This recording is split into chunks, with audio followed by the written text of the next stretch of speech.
Good morning, ladies and gentlemen.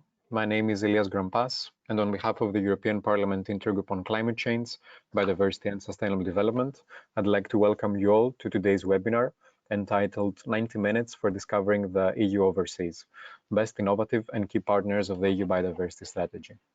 At the same time, I'd like to take this opportunity to thank hosting MEPs Ms. Sara Cerdas and Mr. Stéphane Bijoux, both co-chairs of the Islands and Overseas Entities Working Group under the umbrella of the Intergroup. Moreover, the International Union for the Conservation of Nature, IUCN, for kindly co-organizing today's webinar. Before passing the floor, I'd also like to let you know that the Q&A session to follow will be moderated by MEP Ms. Cerdas. So prior to that, you can send us your questions via the control panel of the platform, indicating the speaker to whom your question is best addressed. Meanwhile, I'd like to also let you know that we will soon launch a poll question on the EU Biodiversity Strategy available for all participants. So please keep an eye on the platform, as we'll be very much looking forward to receiving your feedback. Once again, thank you very much for your participation. Without further ado, Mr. Bijoux, you have the floor. Thank you very much. Good morning, and thank you very much for participating to this online conference on the European Best Initiative. Perhaps you recognize yourself in these four letters, B-E-S-T. Perhaps the word best inspires you in the ecological crisis, which make us question ourselves. It's true, in the face of the challenge of today's world, in the face of the challenge brought by climate change, how to be the best to save the planet and save humanity. Time is running out. So with my colleague, Sara Cerdas, we wanted to create this moment of exchange with you because we are convinced that one of the keys of our survival lies in safeguarding biodiversity. We want to say that the European Union is a key partner in the search for solutions. And we want to reiterate that the overseas entities are ecological treasures that are both fragile and strong. The European Union's new biodiversity strategy clearly underlines not only the European, but also the international importance of biodiversity of the outmost regions and overseas countries and territories. We are committed to our collective responsibilities. The European biodiversity strategy proposes a transformative plan because nature is in deep crisis. I would like to take the opportunity to thank the former MEP from New Caledonia, Maurice Ponga, by taking the initiative of this preparatory action to the biodiversity of overseas entities, BEST. He understood the urgency of bringing all Europeans together in a common dynamic. We could link all the Ocean, Pacific, Atlantic, and Indian. Alone, we can go fast, but to go far, we have to be together.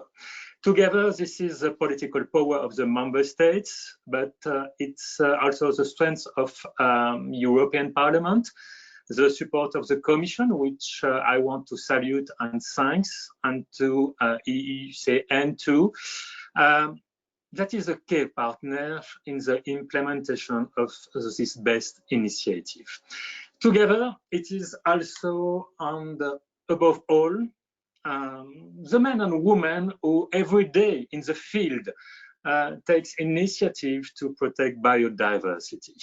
Our conference today is taking place during Sustainable Development Week, and I want to reiterate the importance of citizen and civil society organization. We must value and support this intelligence coming from the field that gives rise to collective intelligence we need. This is also what makes the strength of BEST program in supporting and promoting local actors. Before giving the floor to my colleague Sara Cerdas, I would like to thank you once again for being with us and reiterate my optimism in our collective ability to find solutions and pursue great initiative. Thank you one more time. The floor is yours now.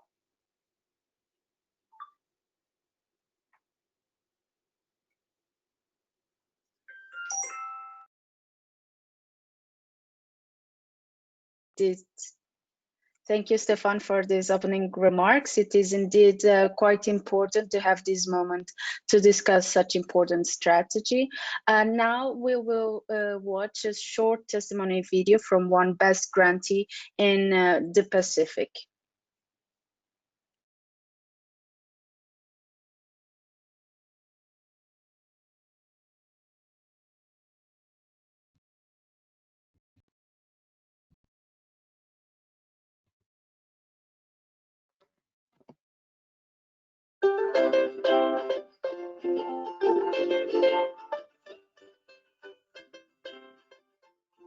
Oui, je m'appelle Taviri Ken. Moi, je suis secrétaire de l'association Wait Manu Wahuka. C'est une association qui œuvre pour la biosécurité de Wahuka. On a chez nous une espèce d'oiseau endémique qui n'existe que chez nous. Il s'agit du pihiti. C'est une perruche bleue, magnifique, un bel oiseau.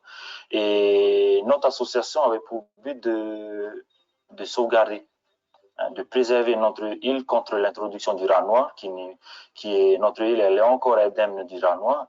Et le programme BEST avait pour objectif de renforcer encore nos actions que nous faisions déjà sur l'île. Et en même temps, avec le programme BEST, on a pu communiquer, on s'est occupé du volet communication partout dans les 6 îles. On a sensibilisé les 6 îles des Marquises, parce que dans les 6 autres îles des Marquises, le rat noir est présent. Qu'est-ce qu'on a apprécié dans le programme BEST? D'abord, les moyens financiers, hein, et toutes les actions qui ont été prévues dans le projet, qu'on a pu réaliser grâce au projet BEST. Avec tout ce que j'ai appris ici, pendant le séminaire, pendant les ateliers qu'on a eu, pendant les échanges qu'on a eu avec divers acteurs dans la région du Pacifique, moi, j'encourage toutes les associations à se greffer au programme BEST. C'est un programme très, très, très intéressant, surtout au niveau de la sauvegarde de la biodiversité, au niveau de l'environnement, de la protection de la nature. Le programme BEST, c'est un plus pour nous, pour les petites associations, pour qu'on puisse, ça va nous permettre d'avancer beaucoup plus vite.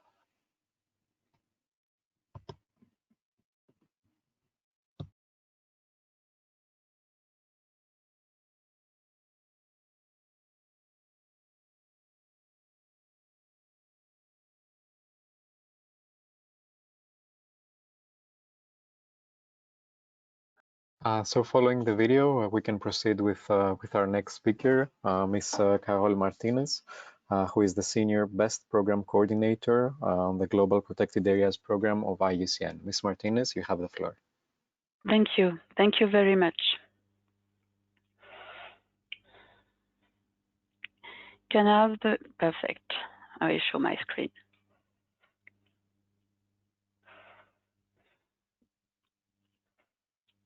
So thank you very much again for this great invitation. I'm glad to present in few words the BEST initiative. In 2008, the participant to the very first EU conference on EU biodiversity, EU versus biodiversity and climate change, that was held in La Réunion, made a clear and strong call. They were stressing the urgent need for a dedicated mechanism for EU versus biodiversity conservation. And here was the spark. Here was the beginning of the BEST initiative. It is indeed a very inspiring initiative. Both the European Parliament and the European Commission team up for developing a BEST preparatory action called the BEST 1. And a few years later, the participant to the second EU conference on EU versus biodiversity and climate change elaborated a clear strategic orientation to build on this best preliminary action for setting up a sustainable partnership dedicated again to the EU overseas biodiversity conservation. This best initiative targets indeed 7 regions of global importance where are located all the autonomous regions and the overseas countries and territories.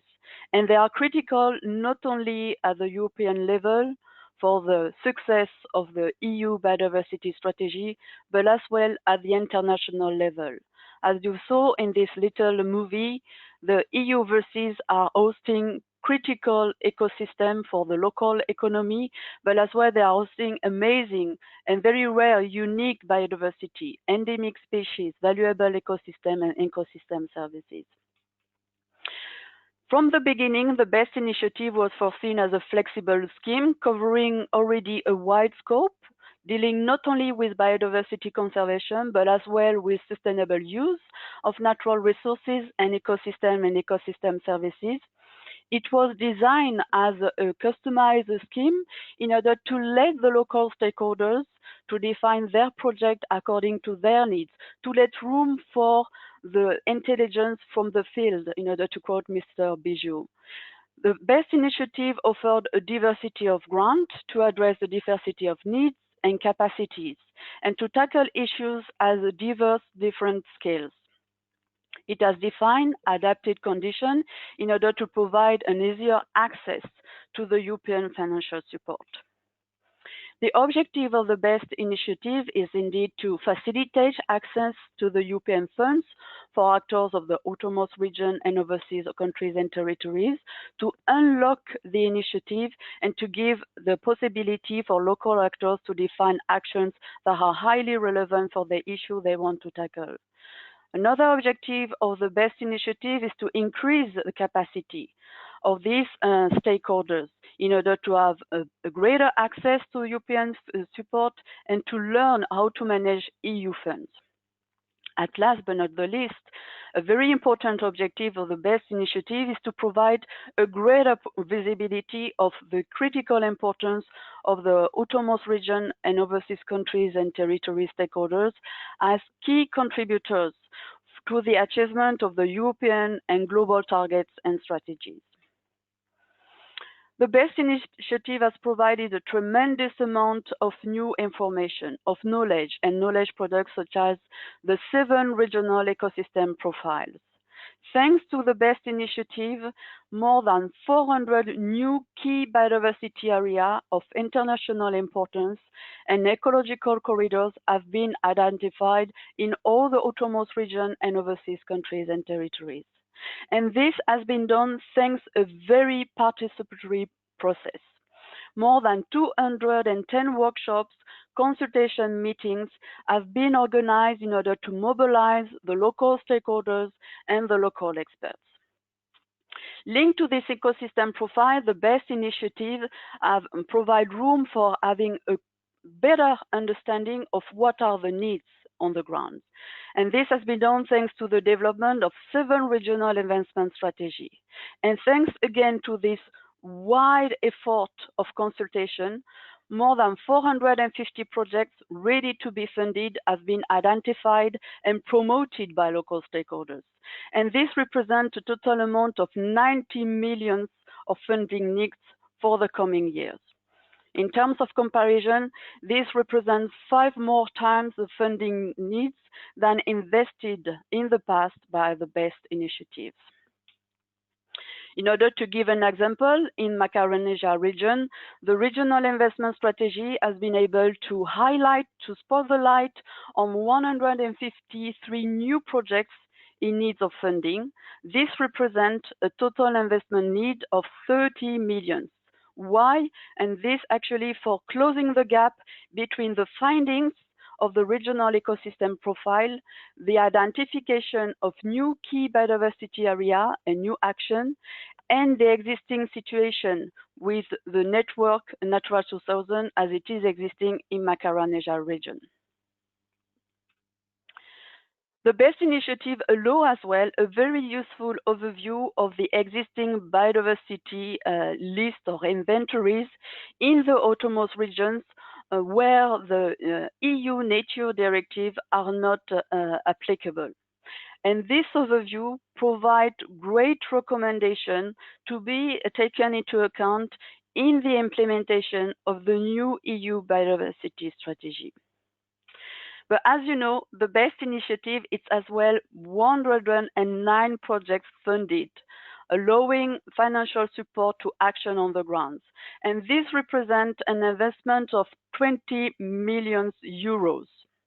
The new projects are still to come next year, since there are ongoing calls for proposal targeting the stakeholders of the outermost regions, thanks to the Life for Best program funded by the European Commission and the LIFE program, the French Office for Biodiversity and the French Agency for Development, but as well targeting the stakeholders of the overseas countries and territories, thanks to a new call for proposal under the BEST 2.0 Plus program funded by the European Commission and DG DevCo as part of the flagship initiative Biodiversity for Life.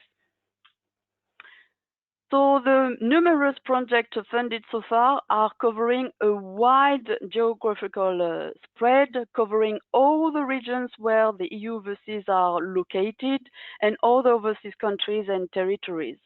In terms of issues, they are covering diverse topics, from conservation of endemic and endangered species, as you saw in the little video in French Polynesia, to the creation of new protected area in La Réunion Island, in the Caribbean, in Aruba, to the management and the sustainable management of marine natural resources, thanks to the involvement of the local communities in Greenland, or the development of marine spatial planning in South Atlantic and in the Pacific. So as you can see, the topic has been very diverse, targeting different issues and pressing needs in terms of action in the EU overseas.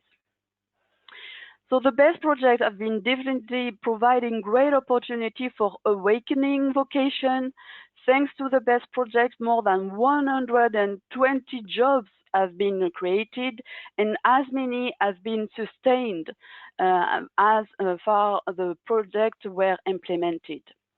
The BEST project were as well a great opportunity for involving the communities and the citizens, and more than 650 volunteers have been mobilized through the implementation of the BEST project. The BEST project has been as well continuing the efforts of capacity buildings. More than 100 workshops were organized through the BEST projects, and those same BEST projects have been keeping on raising awareness of the critical importance of the EU overseas biodiversity. More than 500 awareness-raising events have been organized by the BEST project, and this has been reaching a circa of 50,000 people in all the overseas of Europe. In terms of conservation measures, the facts are as well quite impressive. Thanks to the BEST project, more than 475,000 square kilometers of marine and coastal area benefited from enhanced conservation measures and new information, new knowledge in order to improve the conservation action and the sustainable management. More than 1,400 species benefited from new inventories, providing new insight and more information for improving the existing conservation action on the ground. 12 new species have been discovered, highlighting again the treasure that are the EU overseas in terms of ecological value and biodiversity. And 3 new protected areas have been created. But it's not all. In terms of sustainability and leverage effect, more than 40 projects have been able to pursue activity beyond the lifespan of the BEST grant. And more than 400 collaborations have been initiated thanks to the BEST project within the EU overseas or between the EU overseas. So we will soon disclose all these figures in terms of impact of the BEST project on the website, so feel free to pay a visit soon on our website. But showing clearly that small money can make a big difference, this European initiative has been already acknowledged at the international level, and the highest one, since the best initiative has benefited from a Convention on Biological Diversity decision. And the best initiative is as well the first inter-regional challenge acknowledged by the Global Island Partnership.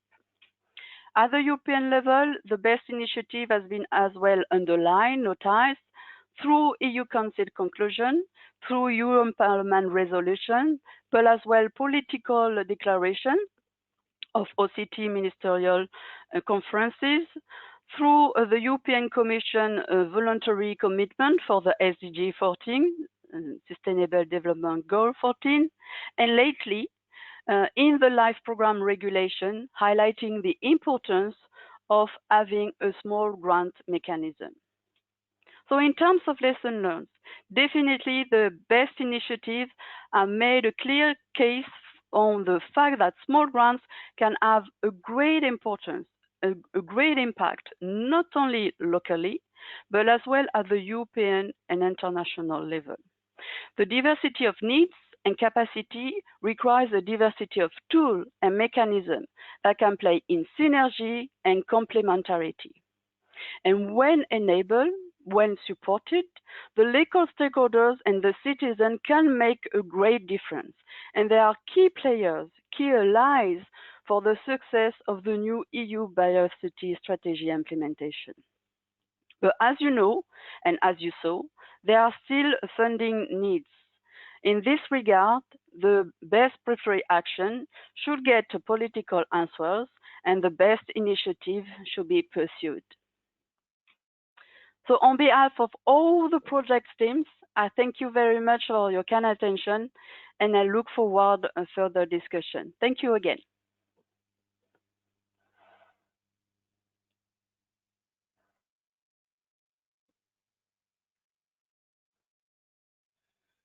Thank you, Ms. Martinez, for this great presentation of the results of the BEST program. It's really important to see how it is with the outputs that we have from this program. And now I will introduce Mr. Ciccione. Stéphane Ciccione is the director of Colonia, a Reunion Marine Turtle Observatory, and now we're with him for a video message.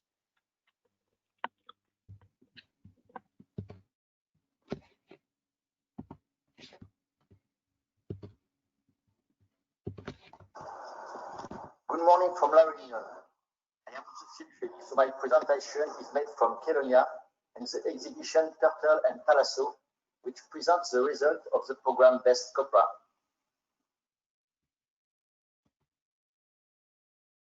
Thank you for your invitation to this online event for discovering the EU Overseas and the BEST initiative.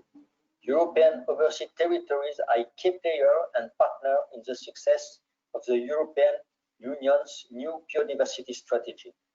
The European institution must continue to provide specific support to the RUP and PTOM and the environmental player. La Réunion, like Mayotte and Ebers Island, are a biodiversity hotspot at the local, regional, and international level. 5 of the 7 species of marine turtle are present there, with nesting sites of global importance for green turtle. Since it opened in July during the Reunion Sea Turtle Day, 45,000 people have visited the exhibition produced by the association CEDTM to present the result of the program COPRA to the public.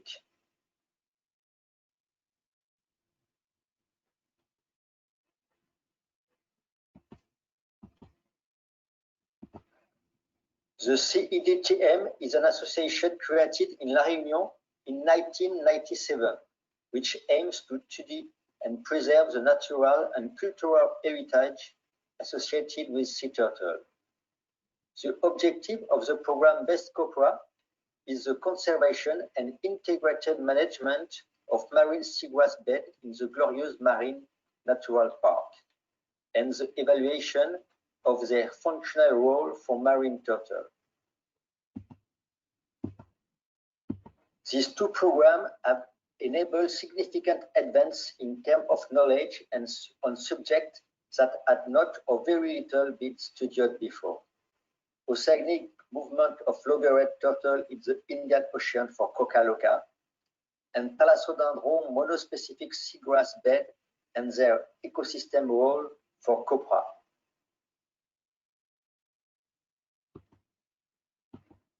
For the program Best Coca Loca on loggerhead turtles, we drew on the experience of the Atlantic group in this species and started the program with a workshop in the Azores.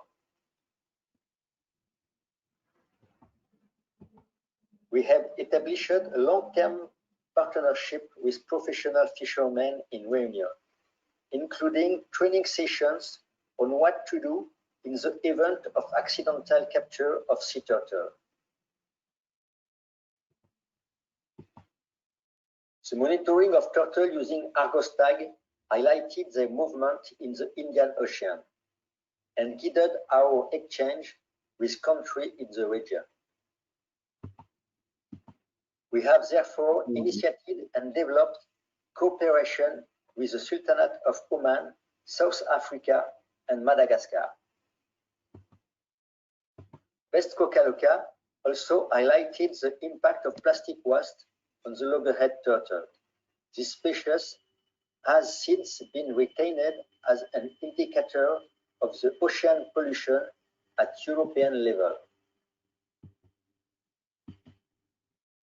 Finally, Coca Loca has enabled the acquisition of new scientist data and very important knowledge for the conservation of loggerhead turtle in the Indian Ocean. The program Best Copra showed the importance of Thalassodendron monospecific seagrass beds on the Glorious Atoll, 2,000 hectares and up to 30 meters deep.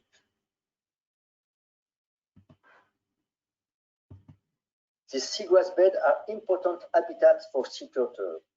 Green turtle were first observed there, feeding on the Thalassodendron ciliatum.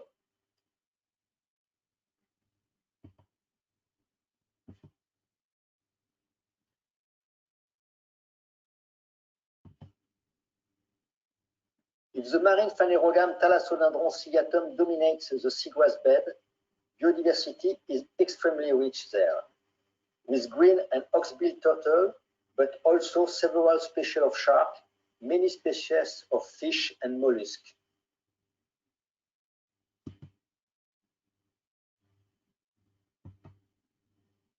But these seagrass beds are also carbon sinks that is extremely important in the context of global warming.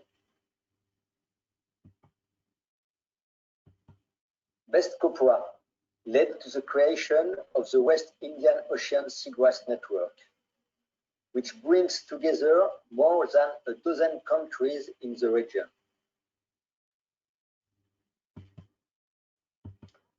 The action of Coca Loca and Copra started thanks to Best continue and develop with new and wider partnerships and cooperation and other funding like FEDER and LIFE.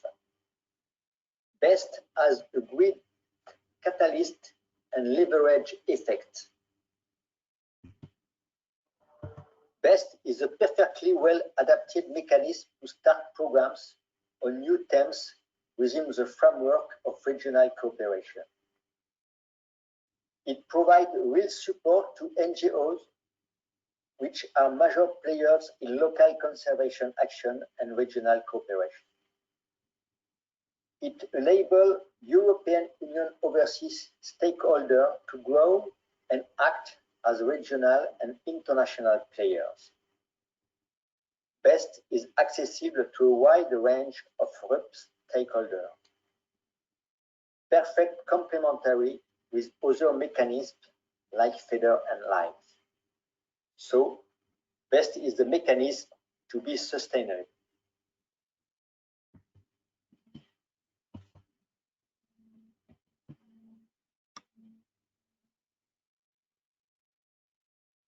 I would like to thank for this very interesting video message. I would like to say something about the poll results from the initial poll. So we have that 65% of our participants here in this webinar indicated that they haven't read the EU Biodiversity Strategy and thus are not aware of what it entails for islands and overseas entities. And this then give us more reasons to have then host this webinar today. So I hope you all enjoy it. And now I'm going to introduce a fellow conterrain of mine, Mr.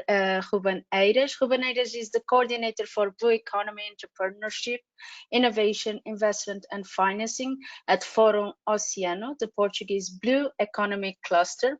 He's also the coordinator of the Blue Acceleration Platform of the European Public Law Organization and the mentor of the Ocean Stream of the Creative Destruction Lab. So, Mr. Ruben, you have the floor. Okay, thank you, Sara, for your introduction. Also, thank you to the MPs, Sara Cerdas and Stéphane Bijoux, for this invitation for this very important initiative, the best initiative and this webinar. I also am myself an islander, as Sara mentioned, and it was with much, I would say, satisfaction that I see there is a lot of opportunities to develop inside the European Union and the role of islands in building a sustainable ocean economy. My presentation will be focused in the economic opportunity of a sustainable ocean economy, and is focused in the a blue European dream for the EU Green Deal. What is Fórum Oceano is the Portuguese Blue Economy Cluster, certified officially by the Portuguese government, and we develop and foster sustainable blue economy initiatives.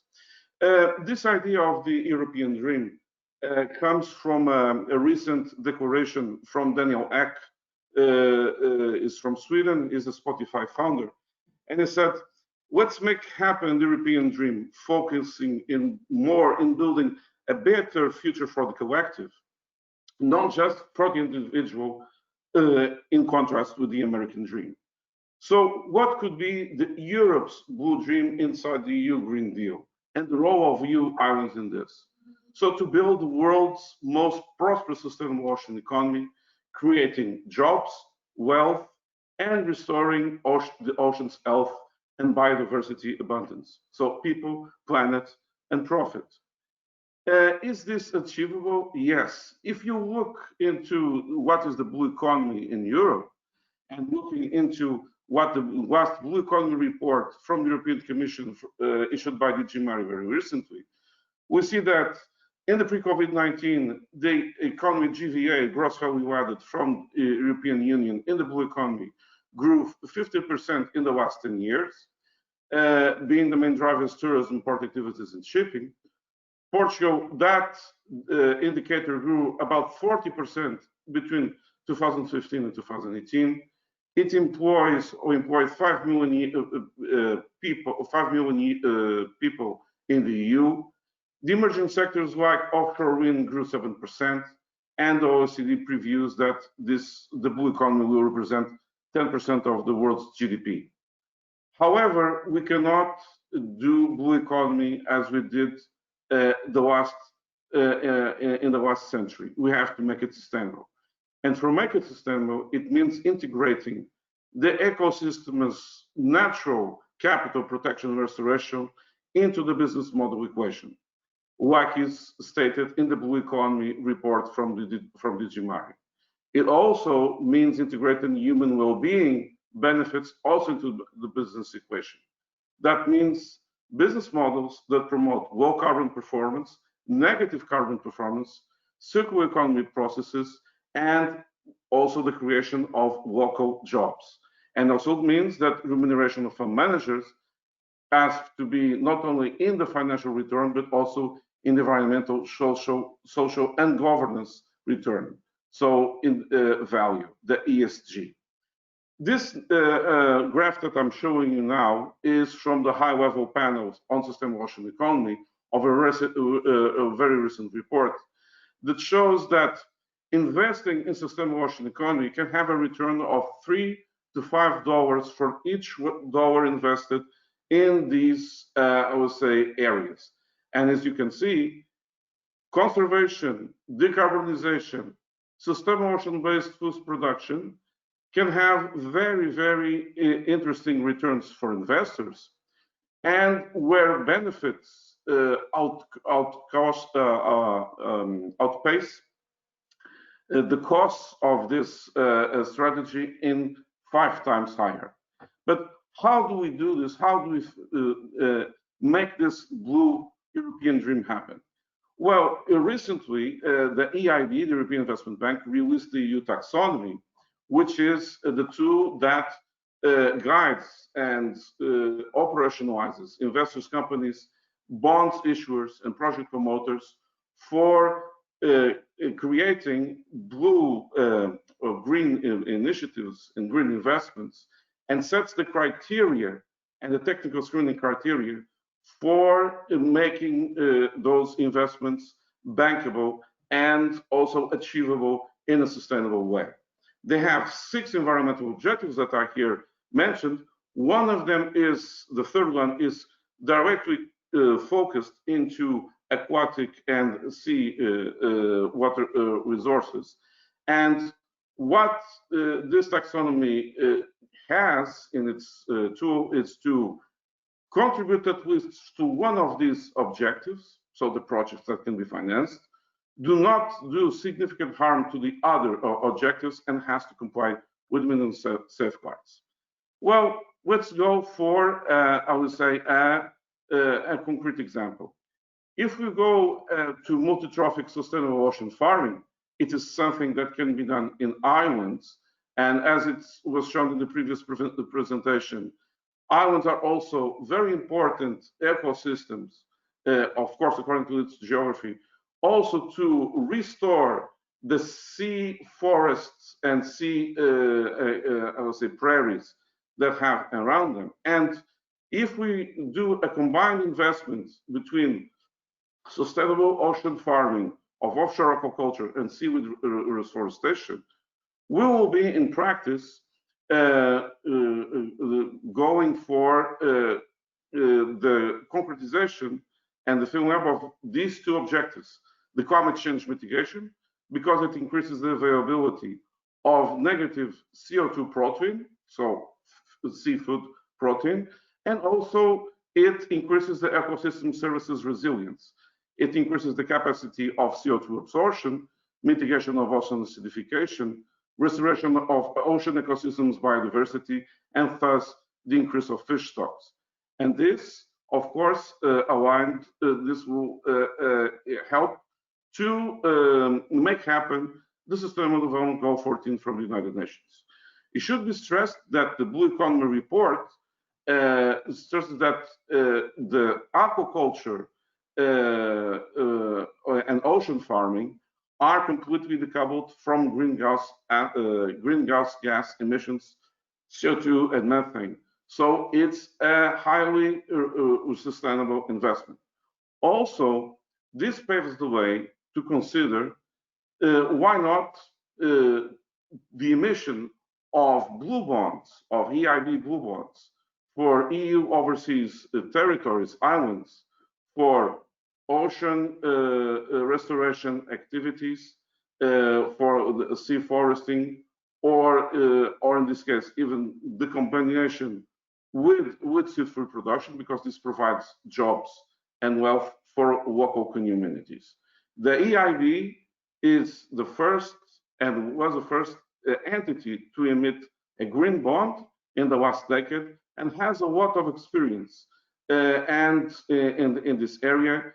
And it will be a way not only of, again, Europe being a pioneer, but also enhancing the role of its overseas territories and of its islands as in the front line of the sustainable ocean economy and restoration front line. So here, I think we have a great opportunity for building Europe's blue dream with the islands and overseas territories in the front line of this initiative and make Europe a blue power for good and for doing business with purpose. So thank you a lot for this opportunity to introduce, I would say, this ideas, and I wish the best for the best. Thank you.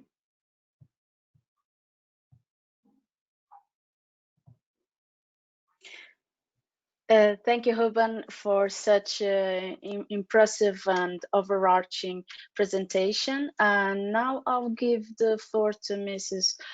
Luizao. Sorry if I'm pronouncing it correctly. Hélène Luizao is currently working at the Direction for International and European Relations of the French Biodiversity Agency, where she's in charge of coordinating the agency's contribution to the elaboration of EU policies, such as the European Biodiversity Strategy, and ensuring its involvement in EU programs and projects. So, Ms. Luizao, you have the floor now. Thank you. So thank you for giving me the floor. I'm going to present you the action of the French Biodiversity Agency overseas and try to see how it can feed the lessons learned from BEST.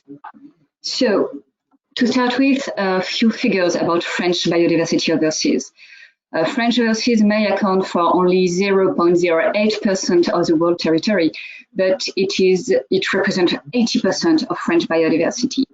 A biodiversity which is extremely rich with a lot of hotspots. New Caledonia and French Polynesia are hotspots by themselves, characterized by a strong endemism and by specific ecosystems such as coral reefs or mangroves. And it is a biodiversity that in the end we do not know so well, because only 30% of species are estimated to be comprehensively known. So this biodiversity is extremely rich, extremely specific, and also exposed to increasing threats. These threats are often increased by the specific characteristic of overseas, such as insularity, which creates big problems with invasive species. So it leads to only 29% of overseas species having satisfactory status. Climate change is also a big problem, for instance, for coral reefs. It is estimated that if the world temperature should rise by only 1.5 degrees, it would lead to the destruction of 70 to 90% of the world coral reefs. So what is the French Biodiversity Agency doing about it? So I will just evoke a little bit who we are. We are a public body. We are different from the Ministry for Environment and the Ministry for Agriculture. And we have 5 main missions. The first one is the police mission. We prevent damage to water and environment. We manage protected area, marine national parks. We are associated to terrestrial national parks. And we also manage a certain number of natural reserves. We have a general role of implementing European and national public policies in France. We have a strong role to support knowledge and research. You can see on my slide an example of a publication we supported on the observation of marine mammals through aerial survey. And we have a strong role of supporting stakeholders from businesses to local authorities. You can see here, for instance, awareness raising from the natural marine national park in Mayotte on sustainable fishing, for instance. So overseas, our mission is both to adapt to overseas nationwide policy and to develop targeted policy. I will not go into detail of all the action we can lead overseas, but I will just give 2 examples to illustrate this twofold aspect of our mission. And yeah, just before so you can see our implementation, we are located in all outermost region in France with police mission plus, in some case, marine national parks, and we have antennas in overseas countries and territories, OCTs, such as New Caledonia and French Polynesia. So it is very important for us to have this local implementation. So I was going to present two examples. The first one is a dedicated policy for overseas territory. It is the case of the Resource Center TEMEOM for terrestrial and marine ultramarine. It is a multi-stakeholder, including NGOs and other public bodies platform, which aims at providing technical and legal support, trainings, and also calls for micro-proposals, and especially for compagnonnage or companionships, which is a very popular peer review which encourage members for workers in natural protected areas to travel to another natural protected area and learn from what is done in another country or in another protected area. So we've seen in the presentation from French Polynesia earlier that peer learning was extremely important. So this is something we are very aware of as well, and this is the objective of this resource center. My second example was to explain how we adapt nationwide policy to the specific context of, in this case, outermost regions. So this is the case of the local biodiversity atlas, ABC in French. This is a call for proposal led by the agency to encourage local authorities to develop an inventory of their local biodiversity and to integrate this biodiversity in their public policy. We had a first call in 2018 and realized that no outermost region candidated for this call. So we decided to launch a dedicated call in 2019 with a specific awareness raising, involvement of stakeholders such as national parks, and it resulted in 8 finance projects. And now that the machine is up and running in the 2020 call, that was nationwide, not only for outermost region, we have all kinds of participants, including the outermost region, with 7 outermost regions for the new call. So it's a success. So this need for a targeted approach that really takes into account the specificities of overseas territories and regions led us to participate to the BEST program as a financer. We used to know the BEST program, We used to know the BEST program as a partner. We participate to the COPA project, it was mentioned earlier. But now we decided to join UICM, the European Commission, and the French Development Agency to participate up to €1 million in this call for proposal. This is really a sign of our great interest in targeted projects for overseas territories. And we follow with very much attention the next programmation of the LIFE program. We are very much eager to see what will be proposed to have targeted and adapted financing for this part of the overseas territories. And I will add that we won a LIFE call for proposal for national preparatory project, in which there was a specific thematic for networking between OCTs, because French OCTs are really willing to be integrated in the next programming of the LIFE program. They were not eligible until now. So there's a lot of capacity building and project identification to develop beforehand. So we are really curious. So I'm really glad to be in this discussion today. Thank you for inviting me.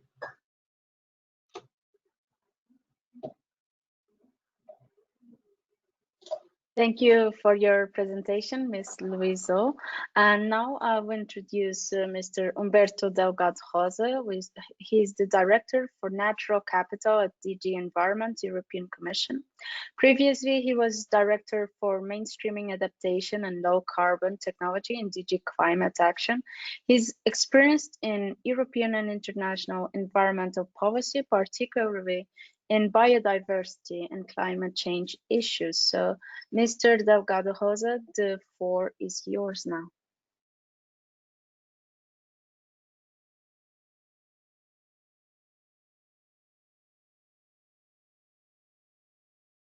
Now I think I'm unmuted. Sorry for the delay. I hope you listen to me well. And first of all, a big thank you for this opportunity to share some thoughts on now the OCTs and also the ORs, the meaning they have for the current context of biodiversity. Let me start by saying, on a personal touch, that I was trained as an evolutionary biologist. So from that angle, I think you can understand some interest on islands as cradles of evolution, also laboratories for sustainability, to which I can add, I'm not an islander, but I do come from an archipelago nation anyway, which is Portugal, which has a little bit of the continent, but most of its territory is in the islands, the archipelagos. So you can understand that since I've joined the Commission, as said first in DG Climate Action, and then later on in DG Environment, since the beginning, when I've noticed that the BEST initiative existed, I found it really very interesting. And I think we can actually testify, as we have heard, that it has helped to raise awareness about the ecological importance of the overseas countries and territories, and also of the outermost regions for conserving global biodiversity. I think BEST has also been very useful to show how investing in nature and biodiversity is very often a cost-effective way to mitigate climate change, to adapt to its impacts, and often also contributing to wider objectives and sustainability goals. Nowadays, we are seeing more and more how nature-based solutions and ecosystem-based approaches have emerged and consolidated as fundamental instruments to confront climate change, but also human health and other socioeconomic goals, as I said, offering in a cost-effective manner multiple benefits. Another issue that has raised in attention and that BEST is illustrating since the beginning is how climate change and biodiversity loss go hand in hand, how they are the two faces of the same coin. First, climate change has emerged as a main driver of biodiversity loss. It's the third in the ranking after land use change and overexploitation, land and sea use change. While at the same time, it's more and more clear that we need healthy ecosystems to mitigate and adapt to climate change. So I think BEST was very timely and useful to precisely cover ecosystem-based approaches to climate change, adaptation, and mitigation. Now, on the context we have in front of us today, science has for long been ringing alarm bells that biodiversity loss is accelerating and the numbers are staggering. And actually, it has also shown how, together with climate change, as a global problem, strongly underpinned by science, with potentially catastrophic consequences for humankind, and for which there are some win-win solutions to tackle.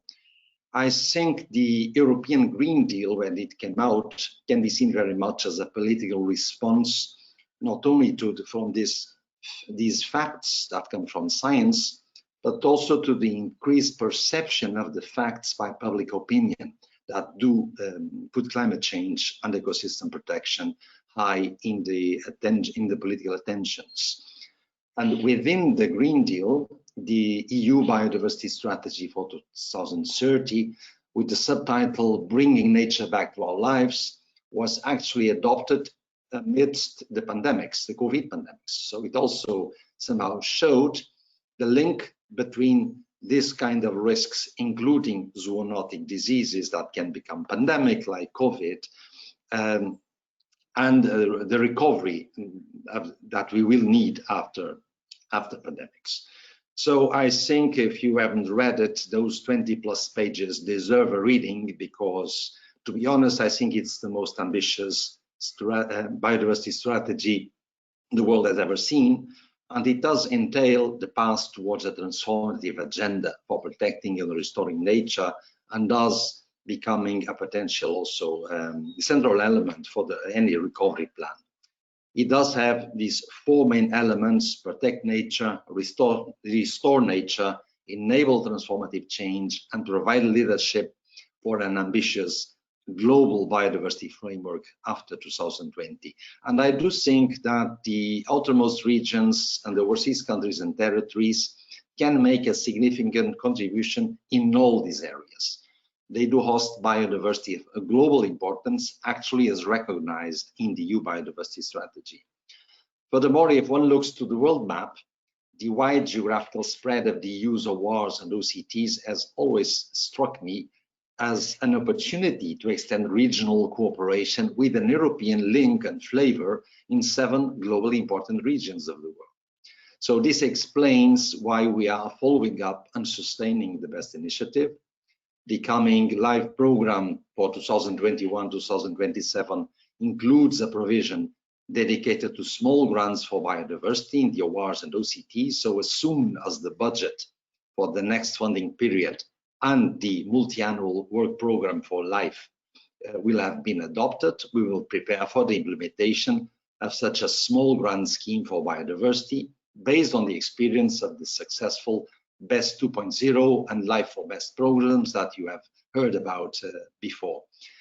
However, and I would call attention to this, small grants are of course just one tool. The tool we need to be matched by programs on national, region levels, and indeed by public support. So I will end up by referring what does the biodiversity strategy for 2030 say on ORs and OCTs. Well, for ORs, ultimate regions, it does refers that a particular focus is needed on the protection and the restoration of the tropical and subtropical marine and terrestrial ecosystems in view of their exceptional biodiversity values. So let's say the EU's approach as enshrined in the nature directives, the Birds and Habitats Directive, in Natura 2000, and this increased ambition for protection and restoration of the biodiversity strategy are particularly important in the ORs. And in relation to the overseas countries and territories, they are recognized as hotspots of biodiversity, not governed by EU regulations, but the biodiversity strategy does encourage the member states to promote equivalent nature protection approaches out there. So the main message to end up is, next step is we need the member states to step in, first in support of the biodiversity strategy, and we're now waiting for council conclusions in October, and then helping on promoting, protecting and restoring nature and biodiversity in the ORs and the OCTs, namely through BEST, but beyond that, through other activities and political options.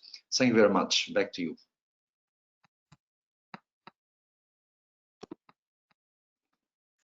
Thank you very much, Mr. Delgado Rosa, for your presentation. I now give the floor to Mrs. Montesi. Carla Montesi is the director at the European Commission's DG for Development and Cooperation. She has been responsible for the Directorate Planet and Prosperity since September 2018. I'm sorry, I paused because I saw a man and I was expecting a woman, but now I understand it's the video image of Mr. Humberto Delgado Rosa. So I'll now give the floor to Ms. Montesi.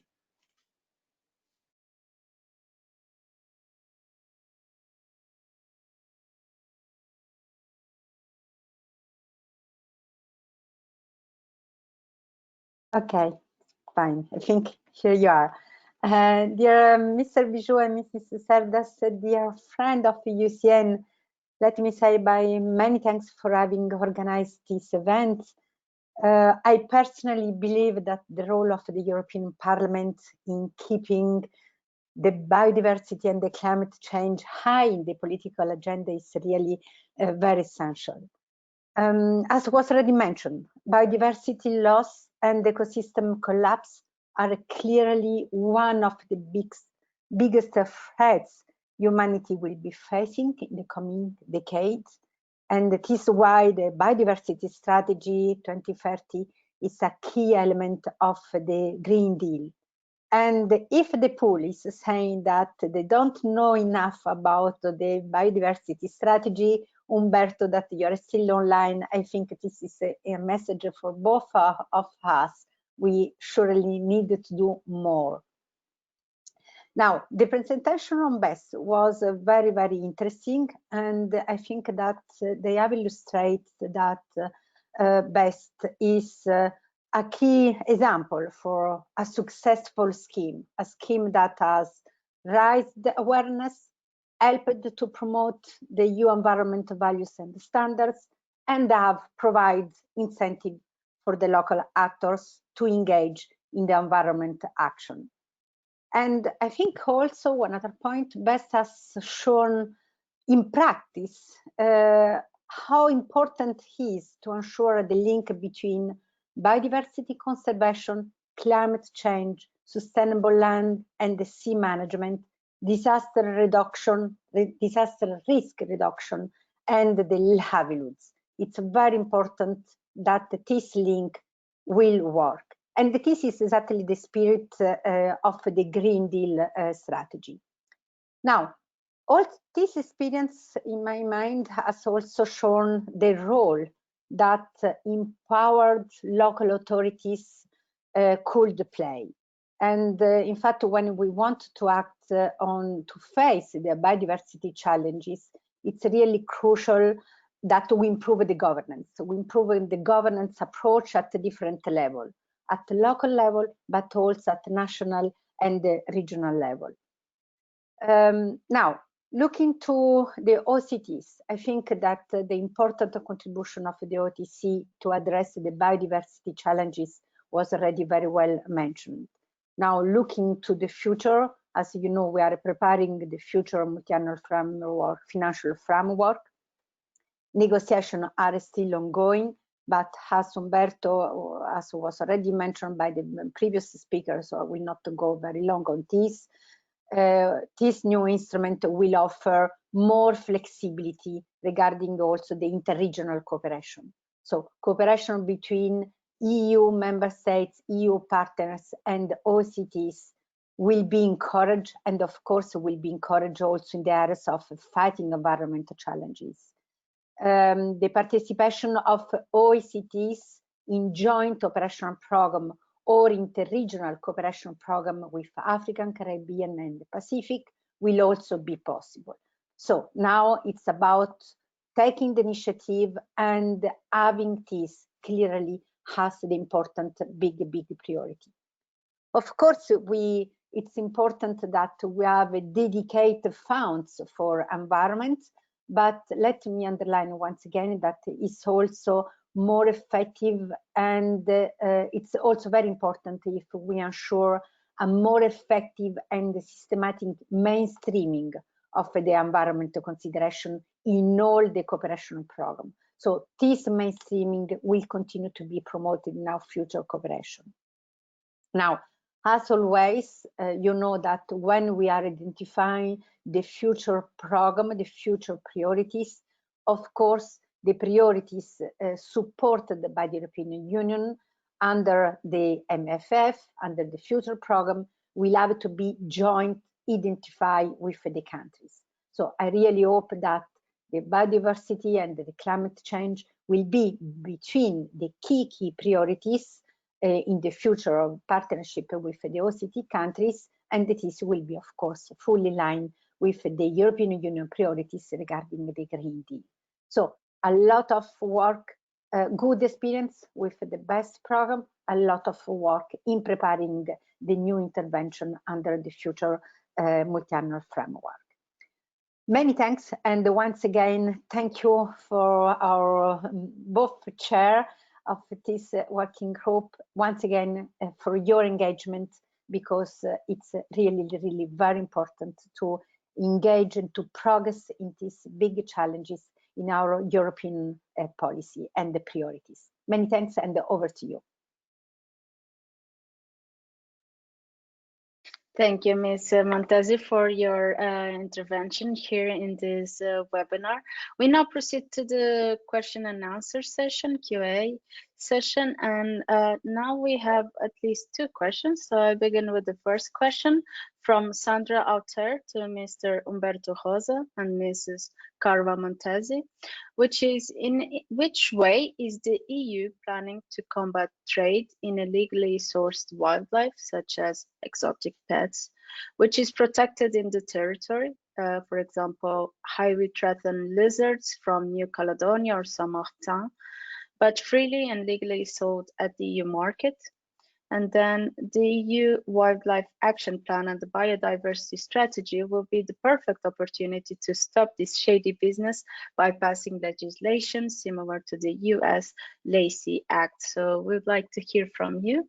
Mr. Umberto Delgado Rosa and Mrs. Carla Montesi.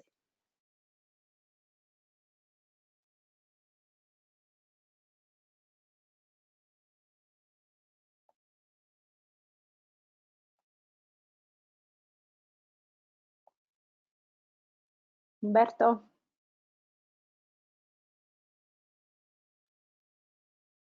Umberto, are you still online? Maybe Ms. Carla Montesi, maybe you can start answering whilst we get back with Mr. Umberto. Many thanks. And I was waiting Umberto answer because, of course, this is the clear priority for the work ongoing in the geo-environment. As you know, the protection, the protection of the forest, the protection of animals, the protection of the species is a key element. Umberto, are you there? Yes, I'm back. I was muted, unable to unmute. I'm very sorry, but I'm pleased to. I let you answer in the first place because it's really your competence. So please go. Very simply, as I said, it pays off to read the biodiversity strategy, and indeed it has strong words on how we will move towards cracking down. Let me try to share my webcam now. Okay, that we will move towards cracking down illegal wildlife trade, which is a big problem everywhere. We have some tools already to address it, including the CITES Convention, the wildlife plan we have, but it will be reinforced. So there will be new avenues there to tackle the issue, including of exotic pets. I would also refer that we do have an invasive alien species regulation that builds upon lists of species that are recognized as of EU importance, through which member states should then also address the entry points and do plans to tackle these invasive alien species, some of which can be exotic pets. And furthermore, there's also some strong words in the biodiversity strategy on this intention to avoid important deforestation. So we'll come up with legislative and other measures as to ensure that EU consumption is not exporting unsustainability elsewhere. So more will come on these areas. Thank you.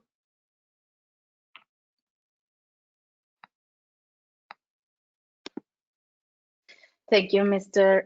Delgado Rosa.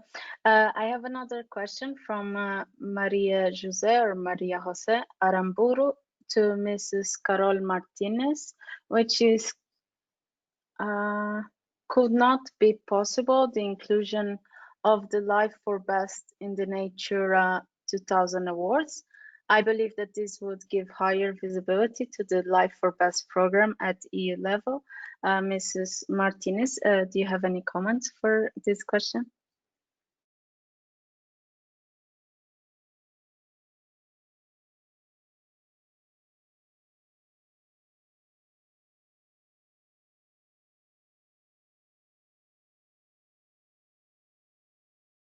Sorry, I had some issues for unmuting my mic. No, definitely, I do believe that the best coordinator of best projects do deserve an acknowledgement. They have been able to provide tremendous results and the impact of the ground. It's just a matter of, again, enabling them to preparing, I would say, application and being acknowledged by such award. But definitely, they would deserve this kind of acknowledgement. Yes. Thank you for the question. Thank you for the answer. And now I don't think we have more Q&As here that we received. So now we proceed for the closing remarks. Before I give my closing remarks, I would like to thank all speakers here at this webinar today. It was quite impressive to have such different views on the many topics and how we can foster the protection and recovery of our biodiversity. I come from an outermost region, from Madeira, and I have seen that, of course, we have all felt that the recent pandemic showed the need to protect and restore nature is even more urgent than before, and we need to protect and restore a well-functioning biodiversity and ecosystems, and this is essential to increase resilience and preventing the emergence and spread of future diseases, that many of these communicable diseases comes from environment. So we need to have a good symbiotic symbiosis with the environment and with the planet we live. So when we restore the economy, it is crucial to avoid getting backing down, because more than half of the GDP depends on the nature and services it provides, with the three main economic sectors directly highly dependent on it, which are construction, agriculture, foods and beverage. And biodiversity is one major issue, one very important issue for outermost region. Given the geographical context of outermost region, it allows EU to have largest natural land and sea areas internationally recognized, which must be protected and improved. And these are territories that can significantly contribute to the achievement of the Union's objectives in terms of sustainable development, energy transition, and combating climate change. So the strategy presented by the European Commission, which has the support of the European Parliament, as has been said, it's being discussed at Council level, gives particular attention to the protection and restoration of tropical and subtropical marine and terrestrial ecosystems in the EU's outermost regions due to their exceptional biodiversity value. And in the EU, there is currently no comprehensive governance framework to guide the implementation of biodiversity commitments agreed at national, European, or international level. The Commission will create a new biodiversity governance framework, and this will help to map the obligations and commitments and establish a roadmap to guide its implementation. So this strategy will require actions by all, by citizens, by companies, by social partners, and the research and knowledge of community, as we have seen here at the beginning of our webinar. And in addition, it will require strong partnerships between the local, regional, national, and European levels. So we all need to work for the recovery and protection of biodiversity. And with these remarks, I would like to once again thank my co-chair, Stéphane Bijoux, for hosting such a remarkable event, and thank all of the speakers here today, outstanding speakers, and all the participants for their very pertinent questions.